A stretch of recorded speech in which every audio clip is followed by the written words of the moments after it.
नमस्कार दोस्तों, आज की इस वीडियो में हम बात करने वाले हैं हार्मोन रिप्लेसमेंट थेरेपी यानी कि HRT के बारे में।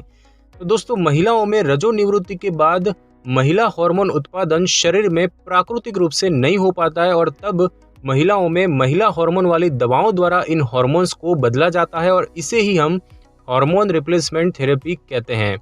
हार्मोन रिप्लेसमेंट थेरेपी और कैंसर के उपचार के लिए की जाने वाली हार्मोन थेरेपी दोनों अलग अलग है और इनके प्रभाव भी एकदम विपरीत है और इसीलिए दोनों के नाम से कंफ्यूज ना हो। HRT का उद्देश्य हॉट फ्लैशेस और रजोनिवृत्ति के अन्य लक्षणों का इलाज करना होता है। सामान्य रूप से तब जब रजोनिवृत्ति के जल्दी आ जाने की स्थिति हो, यानी कि 45 वर्ष की आयु या उससे पहले, या फिर जब रजोनिवृत्ति के लक्षण अधिक गंभीर हो। और इस वीडियो में हम विस्तार से बताएंगे कि हार्मोन रिप्लेसमेंट थेरेपी क्या होती है, हार्मोन रिप्लेसमेंट थेरेपी कैसे की जाती है और हार्मोन रिप्लेसमेंट थेरेपी के क्या लाभ या फायदे और नुकसान है। और इसके साथ ही ये भी बताया गया है कि क्या हार्मोन रिप्लेसमेंट थेरेपी महिलाओं में ब्रेस्ट कैंसर होने की संभावना को बढ़ा सकती है या फिर नहीं। दोस्तों, सबसे पहले तो हम ये जानेंगे कि हार्मोन रिप्लेसमेंट थेरेपी जो है वो क्या होती है। तो दोस्तों, रजोनिवृत्ति का मतलब है कि एक महिला के जीवन में मासिक धर्म अब समाप्त हो रहा है और यह इसीलिए होता है क्योंकि अब महिला में ओव्यूलेशन यानी कि अंडे बनना, जो कि हर महीने में एक परिपक्व अंडा बनता है, वो बंद हो जाते हैं और उसका अंडाशय अब ईस्ट्रोजन का उत्पादन नहीं करता है, जो कि एक प्रकार का महिला सेक्स हार्मोन होता है। दोस्तों, कई महिलाएं रजोनिवृत्ति के पहले और बाद में कुछ असुविधाजनक लक्षणों का अनुभव करती है, जैसे कि हॉट फ्लैशेस, रात में पसीना आना, नींद में परेशानी और योनि में सूखापन वगैरह। और ये लक्षण और शारीरिक परिवर्तन कई तरीकों से सही किए जा सकते हैं, जिसमें कि स्वस्थ भोजन करना, एक्सरसाइज अधिक करना और हार्मोन रिप्लेसमेंट थेरेपी वगैरह। HRT को मेनोपोजल हार्मोन थेरेपी यानी कि MHT भी कहा जाता है। और अब हम दोस्तों जानेंगे कि हार्मोन रिप्लेसमेंट थेरेपी कैसे होती है। तो दोस्तों, हार्मोन रिप्लेसमेंट थेरेपी यानी कि HRT चाहे केवल एस्ट्रोजन हो या फिर प्रोजेस्टेरॉन के साथ हो, उसका उपयोग कुछ तरीकों से किया जा सकता है, जैसे कि गोली लेना, त्वचा पैच या फिर जेल, योनि में लगाने की क्रीम या जेल, त्वचा के अंदर इम्प्लांट करना या फिर गर्भ निरोधक उपकरण यानी कि IUD यानी कि इंट्रायूटेराइन डिवाइस। दोस्तों, सभी तरीके हर महिला के लिए उचित नहीं होते हैं। आपके लिए क्या तरीका अच्छा रहेगा, इसके बारे में अपने डॉक्टर से बात करें। हर तरीका एक अलग हिसाब से काम करता है और उसके परिणाम भी अलग होते हैं। कुछ तरीके मासिक चक्र की नकल करते हैं ताकि हर महीने ब्लीडिंग होती रहे। ईस्ट्रोजन और प्रोजेस्टेरॉन एक साथ लगातार देने से महिलाओं में पीरियड्स को समाप्त कर देते हैं। जिन महिलाओं की हिस्टेरेक्टोमी हो चुकी हो, उन्हें केवल ईस्ट्रोजन दिया जा सकता है। दोस्तों, हिस्टेरेक्टोमी गर्भाशय या फिर उसका हिस्सा निकालने की एक सर्जरी होती है। दोस्तों, जिन महिलाओं में गर्भाशय है, उनको ऐसे तरीके से उपचार देने की अधिक संभावना होती है जिसमें कि प्रोजेस्टेरॉन हो। महिलाओं के गर्भाशय की सतह में कैंसर न पैदा हो, इसीलिए ऐसा किया जाता है। जो कि एंडोमेट्रियम कैंसर होता है, तो वो न पैदा हो, इसीलिए ऐसा किया जाता है।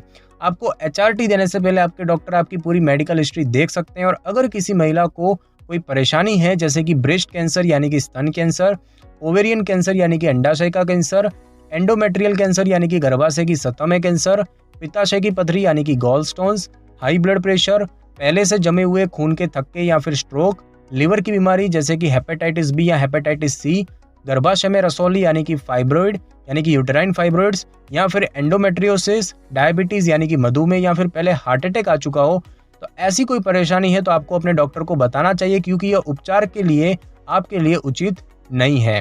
दोस्तों, HRT उन महिलाओं के लिए भी अच्छा नहीं है जिनको कि गंभीर वेरिकोज वेन्स, मोटापे की परेशानी या फिर धूम्रपान की आदत है। अब हम दोस्तों जानेंगे कि हार्मोन रिप्लेसमेंट थेरेपी के क्या लाभ होते हैं, यानी कि क्या बेनिफिट्स होते हैं। तो दोस्तों, हार्मोन रिप्लेसमेंट थेरेपी आमतौर पर हॉट फ्लैशेस और रात में पसीना आने की परेशानी में मदद करती है। आपके मूड, नींद आने और सेक्स जीवन में सुधार हो सकता है।